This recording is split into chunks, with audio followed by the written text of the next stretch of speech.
महाबळेश्वरला जाण्यासाठी पोलादपूर मार्गे जाताना आंबेनळी घाटातून जावं लागत असून पोलादपूर आंबेनळी घाटात मुसळधार पावसामुळे अनेक ठिकाणी घाट रस्त्यात माती घसरून आलेली आहे।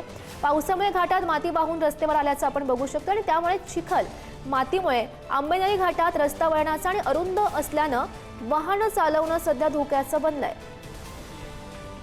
हीच दृश्य आपण बघू शकतोय, रायगडमधली ही दृश्य आहेत। आंबेनळी घाटातून खरं तर जावं लागतं पोलादपूर मार्गे जाताना आणि त्याच वेळी या घाटात मुसळधार पावसामुळे अनेक ठिकाणी घाट रस्त्यात माती घसरल्याचं बघायला मिळत आहे। त्यामुळे त्याचा फटका आता वाहन चालकांना बसल्याचं बघू शकतोय। त्यामुळे या ठिकाणी अपघात होण्याची सुद्धा शक्यता वर्तवण्यात आलेली आहे। पुढारी न्यूजची ही एक्सक्लुझिव्ह दृश्य आपण बघू शकतोय।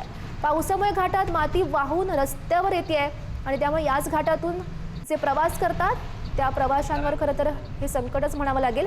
दगड चिखल्यामुळे वाहन चालकांची चांगलीच तारांबळ सुद्धा उडालेली आहे। सोबतच या ठिकाणी अपघात होण्याची या मातीमुळे शक्यता दिसते आणि या संदर्भात अधिकची माहिती जाणून घेऊयात। आमचे प्रतिनिधी सुशांत पाटील सध्या आपल्या सोबत आहेत। सुशांत, ही महत्त्वाची आपण दृश्य बघू शकतोय, आंबेनळी घाटातली ही दृश्य आहे ज्या ठिकाणी मुसळधार पावसाचा फटका अशा प्रकारे बसलाय की ज्यामुळे जी माती आहे ती रस्त्यावर थेट येते। वाहन चालकांना त्यामुळे चांगलाच त्रास जाणवतोय। नक्कीच मुळातच महाबळेश्वरला जाण्यासाठी दोन मार्ग आहेत आणि आज एवढा मुसळधार पाऊस अनेक ठिकाणी राज्यात पडत आहे। तर कोल्हापूर म्हणा किंवा नवी मुंबई म्हणा, महाबळेश्वर म्हणा की जवळपास महाबळेश्वरमध्ये एवढ्या मोठ्या प्रमाणात पाऊस की वेल्हा लेक वगैरे ओसंडून वाहत आहे।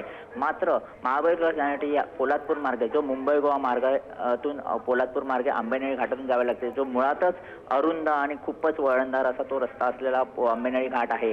तिथे मुसळधार पावसामुळे अनेक ठिकाणी माती आणि ती झाडं आणि दगड असे सगळं खाली घसरून आलेले आहेत रस्त्यावर आणि त्यामुळे मुळातच अरुंद असलेल्या रस्त्यावर ते चिखल माती आल्यामुळे लाल माती अनेक वाहनं सरकण्याची शक्यता निर्माण होते आणि त्या धोकादायक वळणातून ते मातीतून ते सगळ्या घाटात वाहत आहेत आणि गाड्या घसरण्याची शक्यता आहे। त्यामुळे तिथे एकदम सावधानतेने आणि अगदी मोठ्या हळू पद्धतीने या गाड्या जात आहेत आणि ही घटना जी आपण आधी दृश्य बघतोय ही सकाळी 8:45 सुमारास आजची सकाळची ताजी दृश्य आहेत। नक्कीच सुशांत, धन्यवाद दिलेल्या सविस्तर माहितीसाठी।